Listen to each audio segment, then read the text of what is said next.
కాకినాడ జవహర్లాల్ నెహ్రూ సాంకేతిక విశ్వవిద్యాలయం 12వ స్నాతకోత్సవం ఈ నెల 2వ తేదీ నిర్వహిస్తున్నట్లు JNTUK vice chancellor professor KVS Prasad తెలిపారు. కాకినాడ జేఎన్టీయూకే ప్రాంగణంలో గల వీసీ ఛాంబర్లో 12వ స్నాతకోత్సవం పురస్కరించుకుని మీడియా సమావేశం నిర్వహించారు. ఈ సందర్భంగా వీసీ ప్రొఫెసర్ కేవీఎస్ ప్రసాద్ మాట్లాడుతూ 12వ స్నాతకోత్సవానికి రాష్ట్ర గవర్నర్ ఎస్ అబ్దుల్ నజీర్ చేతుల మీదుగా సుమారు 36,000 మందికి పట్టాలను ప్రదానం చేయనున్నట్లు వెల్లడించారు.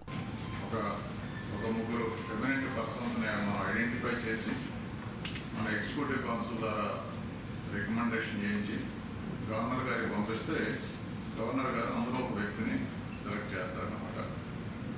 నార్మల్గా ఆ 3 పేర్లు గోప్యంగానే ఉంచడం జరుగుతుంది. అందువల్ల మీకు మిగతా ఇద్దరు ఎవరనేది నేను విలువరించలేదు, బాగుండదానికని. సో వరప్రసాద్ రెడ్డి గారి గురించి నాకన్నా మీకే ఎక్కువ తెలుసు.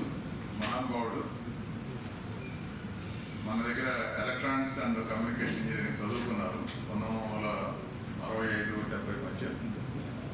5 సంవత్సరాలు మన క్యాంపస్లోనే మన మధ్య ఈ చెట్ల మధ్య తిరుగుతూ క్లాసులకు అటెండ్ అయితే ఆ తర్వాత సామాన్య వ్యక్తిలాగానే ఒక సైంటిస్ట్గా చేరడం, డిఫెన్స్ సైంటిస్ట్గా. ఆ తర్వాత ఆంధ్రప్రదేశ్ ఇండస్ట్రియల్ డెవలప్మెంట్ కార్పొరేషన్లో జాయిన్ అవ్వడం. ఈ ప్రాసెస్లో ఆయన మన దగ్గర బీటెక్ చేసింది కాకుండా తర్వాత డిప్లొమాని ఎంబీఏ చేయడం కూడా జరిగింది.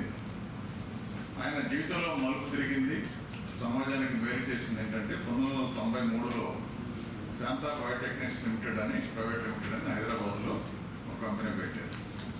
వాళ్ళ అమ్మగారి పేరు మీద, శాంతమ్మ గారు పేరు. ఆ తర్వాత అంతా చరిత్ర మీకు తెలిసిందే. హెపటైటిస్ బి అనేది చాలా కాస్ట్లీగా ఉంటుంది.